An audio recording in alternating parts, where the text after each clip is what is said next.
कर्ज के उस दौर में कैसी आग लगाई है। जिंदगी की कीमत गरीबों ने यहाँ मौत से चुकाई है।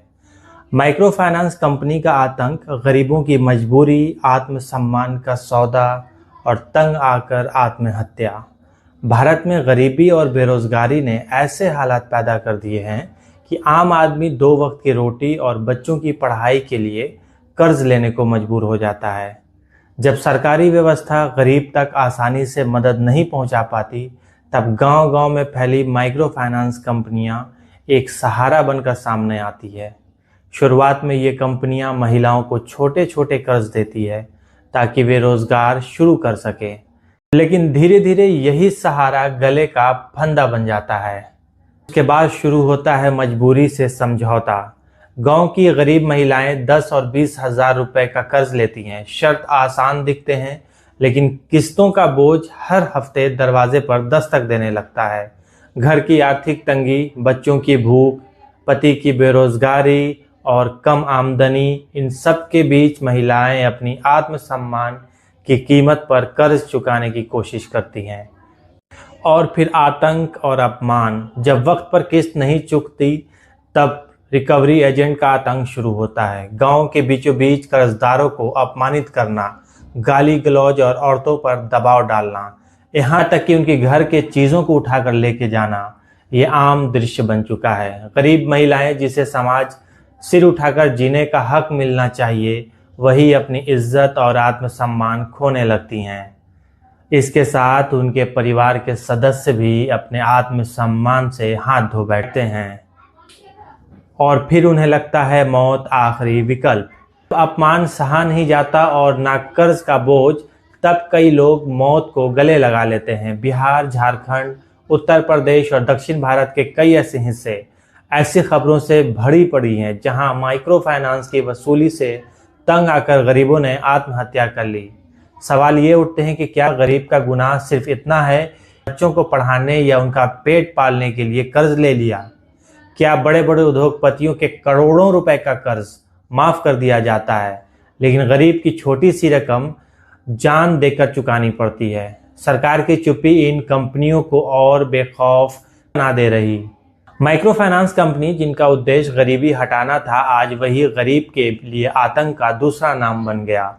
यह सिर्फ कर्ज का सवाल नहीं है, बल्कि इंसान के जीवन और आत्मसम्मान का सवाल है।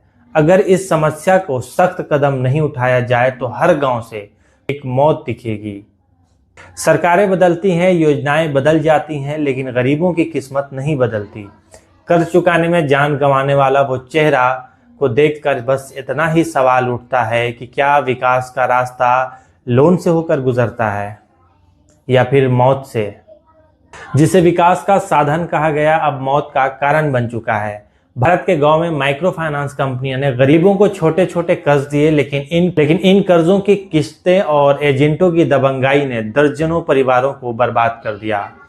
ये कहानी सिर्फ आंकड़ा नहीं है, बल्कि जिंदगी और मौत के बीच झूलते वो चेहरे हैं जो हमें सोचने पर मजबूर कर देते हैं। क्या कर्ज सच में मददगार है या मौत का सौदागर? सियाराम सौ ने फांसी लगाकर अपनी जान दे दी। कारण माइक्रो फाइनेंस कंपनियों का आतंक।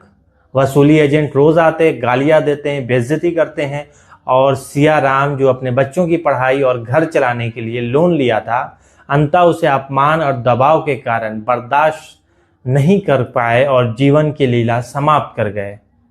उनके भाई बताते हैं कि भाई साहब, रोज रोज वसूली वाले आकर गाली देते थे और कहते थे पैसे नहीं है तो मर जाओ। सियाराम ने आखिर मरने का ही रास्ता चुन लिया। पालीगंज की ये घटना पूरे बिहार ही नहीं, हिंदुस्तान को झकोड़ने वाली है, क्योंकि ये एक घटना सिर्फ पालीगंज की नहीं, बल्कि हम नज़र उठाकर देखें तो पूरे बिहार और पूरे देश में ऐसी घटनाएं आम हो चुकी है। पालीगंज के विधायक संदीप सौरव ने कहा कि आत्महत्या नहीं है, ये हत्या है। हत्या उस माइक्रो फाइनेंस माफिया की और उस सरकार की जिसने इन्हें गरीबों पर जुल्म करने की खुली छूट दे रखी है। ये एक घटना मात्र नहीं, बल्कि पूरे देश में माइक्रो फाइनेंस कंपनी का आतंक फैल चुका है। खासकर बिहार में वसूली के नाम पर मारपीट करना, धमकाना, बेइज्जत करना और अंततः मर जाने को मजबूर कर देना। इसी तरह की कई और घटनाएं हैं जिसमें से हम आपको बता सकते हैं। संत कबीर नगर देवरिया में गांव का साधारण नौजवान जिसने सपना देखा था कि परिवार को संभालने का, लेकिन 5 माइक्रो फाइनेंस कंपनियों के जाल में फंसकर कर्ज का बोझ ऐसा चढ़ा कि उसने अब जीवन की लीला निगल ली। एजेंट रोज किस्त के लिए तंग करते और अपमानित करने लगे और एक दिन दिनेश ने घर में ही जहर खा लिया।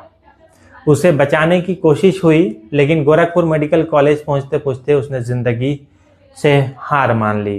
ताराचंद राजभर की पत्नी ने माइक्रो फाइनेंस कंपनी से कर्ज लिया। बलेउर गांव की घटना है। 26 जून को एजेंट घर पहुंचते हैं। गाली गलौज, धमकी और अपमान। इस अपमान से उनके बेटे प्रकाश राजभर को तोड़ दिया। प्रकाश जो चेन्नई में नौकरी करता था और अपने परिवार का इकलौता सहारा था, उसने आत्महत्या कर ली। उसकी मौत के साथ ही इस परिवार की उम्मीदें भी खत्म हो गई। सलखुआ थाना क्षेत्र के मुसहनिया गांव निवासी देवानंद पासवान की पत्नी विभा देवी ने बख्तियारपुर थाना क्षेत्र के पोस्ट ऑफिस की गली स्थित निजी माइक्रो फाइनेंस से 75,000 रुपया लोन लिया था। इसका प्रत्येक माह किस्त 4200 रुपया बनता है। राशि उनके द्वारा जमा कर दिया जाता था टाइम पर, लेकिन मात्र एक महीना यानी कि 25 मार्च को किस्त लगता था। किसी कारणवश वह किस्त की राशि जमा नहीं कर पाई।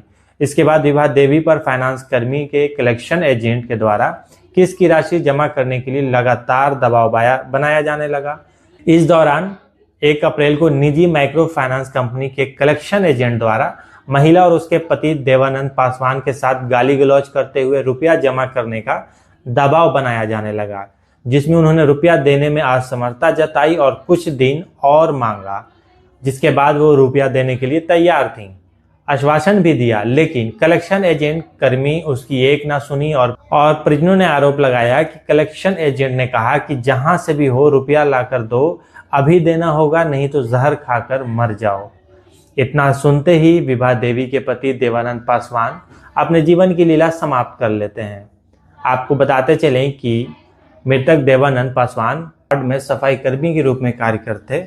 वो कोई घर पे बैठकर कर्ज से जिंदगी नहीं गुजार रहे थे, ना ही वो कर्ज लेकर दारू पी रहे थे सिर्फ, बल्कि वो कार्य कर रहे थे। वो सफाई कर्मी थे और मृतक के 3 पुत्र और 3 पुत्री हैं। जिस परिवार में इस तरह की घटना होती है, आप तसव्वुर भी नहीं कर सकते उस परिवार पे क्या गुजरती है। माइक्रो फाइनेंस कंपनी के द्वारा दिया जाने वाला लोन बहुत हद तक कारगर है। कईयों को सहायता मिलता है, कईयों के जीवन यापन में कई सुधार होते हैं। कई लोग जो माइक्रो फाइनेंस कंपनी से पैसा लेते हैं, वो एक बिजनेस शुरू करते हैं और उन्हें काफ़ी फ़ायदा भी होता है, जिससे वो आसानी से अपनी किस्त दे सकते हैं।